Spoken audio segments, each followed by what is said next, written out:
What's up, guys? Today we're going to be doing a super old video, but we just get a ton of questions about the grill lights, so we're going to be doing a updated video. This is going to cover all the colors, it's going to cover how to power it and everything, so let's get started.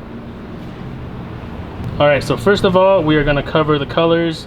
First, we have the amber. Second, we have the smoked amber. What that is, the lens is smoked, but the LED chips are still amber. Third, we have the white. It has a clear lens with white LEDs. And then lastly, we have the smoked white, which is smoked lens with the white LEDs. I'm going to turn them on and show you guys what they look like when they're on. Alright, so from the left to right again, we have the amber.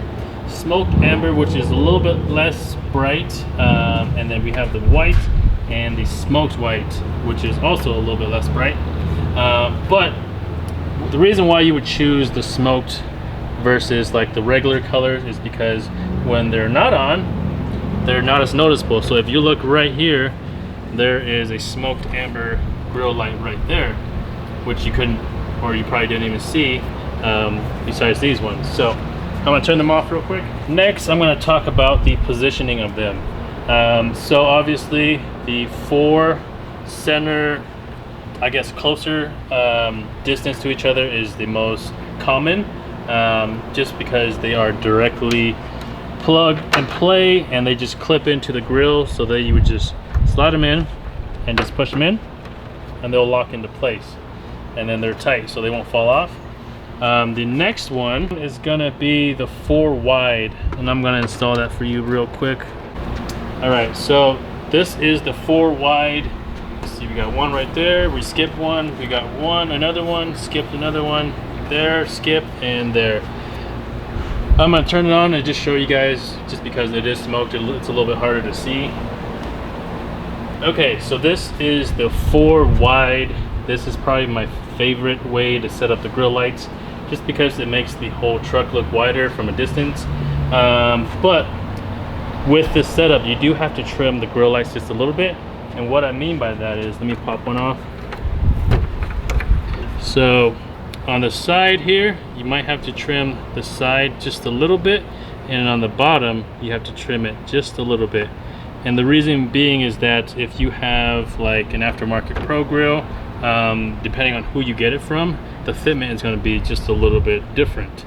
So depending on the grill you get, you do have to trim the bottom and possibly the sides just slightly. And you just use pretty much any file, and it'll probably take you 5-10 seconds each. And it is just the 2 center ones. The 2 on the very ends are pretty much good. But yeah, that's the grill lights, that's the color. We want to show you guys how to power them next, so let's go do that. Alright guys, we are going to show you guys the different power options that are available for the grill lights. First of all is the DRL plug and play harness. This harness allows you to plug into your TRD model headlights. Just unplug and plug it in, and then plug your grill lights in, and you're done. This is the easiest way, but it is only for the TRD model, so if you guys have an SR or an SR5, this will not work. The next one is going to be using a T-tap. A T-tap allows you to pretty much pull power from any wire and just connect it with the connector that comes with it, and that will be powered that way. So let's say you have an SR, SR5, TRD, any model. You choose a wire. For an example, let's say you choose a wire that is a headlight wire. Okay, you would put the wire right into the metal prong right there, and then you would close this cap, and you would cinch it all the way down so that it locks itself into place. And then now this wire is powering this little thing. So you would connect this end into your DRL or into your grill lights, and then you would plug it into here. Now your grill light is being powered by whatever wire you just T-tapped it into. Okay, but for this purpose, Brandon already has his connected with an out of fuse, so we're going to show you that. This way is probably the cheapest way to do it, and it allows you to select any power if you wanted to do it that way. So in your fuse box here is where we're going to be using your out of fuse. So we're going to pull that off. There's 3 tabs. Just need to push in, pull up, and then back here there's one more, and the whole thing comes off. Okay, just like that. So Brandon has his T-tap right here.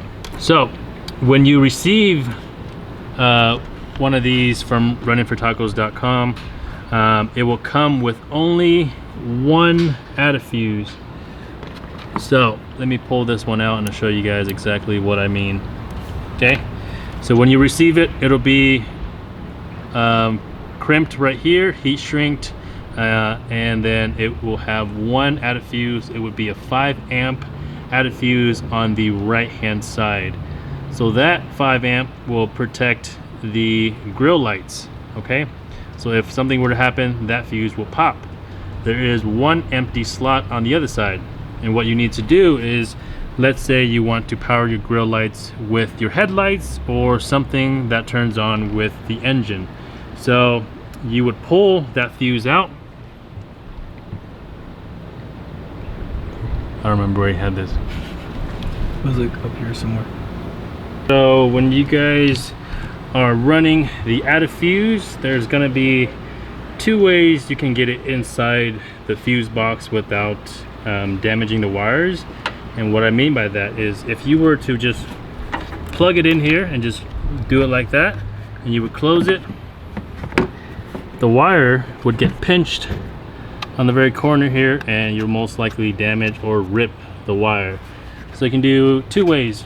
One way, you can cut your fuse box cover, kind of what Brandon did, and just squeeze on under there. That way the wire doesn't get damaged. Or you can do it this way, which will require you to remove this part here, which is super easy. I'm going to show you that right now. The way to take this off is you'll just need a regular flathead. There is a little tab right here. You will need to push towards you and then just pull this up. So push this back and just pull this up. It'll just pop up like that. And then this side, this little door will actually open up. So pull it up just enough, and then you pull this door up and out. And you see now that the door is open, you can slide your wire up through here, just like all the other OEM wires. That way it looks OEM and your wire doesn't get damaged. So I'm gonna route this wire real quick, run it along over here, and then pull it up and show you guys. Okay, so now that I have the out of fuse ran behind the battery and right in between here, I'm gonna keep pulling it until I get it to right about over here. So I'm gonna pull this up just enough so I can open this door. So as you can see now, all the wires are exposed over here. So I'm gonna run this wire up in there just like that. Make sure that the wire is securely in, and then you can close that door. So that door is just the top part. You can just lift up and swing open, and then close and push down to lock. So now that you have this in here, just make sure that you have enough room, or you have enough wire to go where you need to go. So we are actually gonna go right here. This is a 10 amp. It is labeled 10INJ, which is the injector fuse. And Brandon wants it there just because he wants the grill lights to turn on when the engine's running. That way it's basically on anytime he's driving. So we are gonna grab the pliers. The little white pliers are on the back of your cover. Squeeze it, let it grab it, and then just pull straight up. With this 10 amp, you don't throw it away. You are going to be plugging it in to the empty slot on your out of fuse.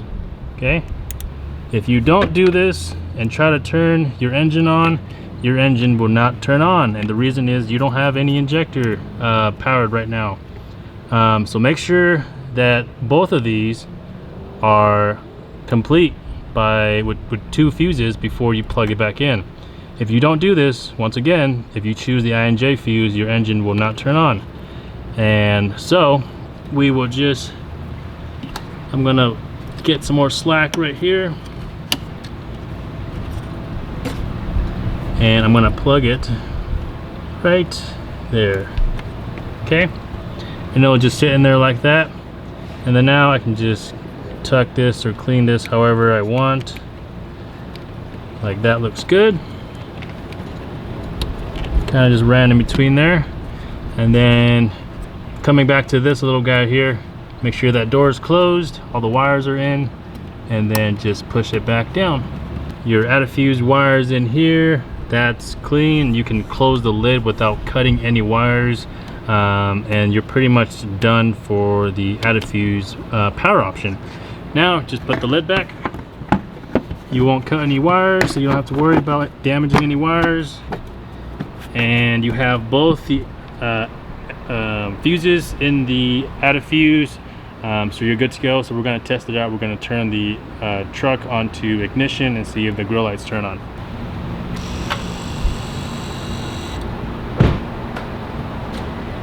Alright, so there we have it. Grill lights are on. Out of fuse is inside the fuse box safely. It's not going to get pinched. We have both the fuses on the out of fuse. But that's pretty much it for this video. We showed you guys the 3 power options, the T-tap, which is the easiest, cheapest way. Well, not the easiest, the cheapest way to do it. If you want to select any power option and connect your grill lights to it. If you want to do it with the DRL harness, we do have a separate video if you guys want to check that out. And then the out of fuse, which we showed you here. This was the only option you had back in the day, but now we have the T-tap, the DRL plug and play harness for the TRD models. But I think we covered everything already. If you guys have any other questions, let us know. And we'll see you guys next time. Peace.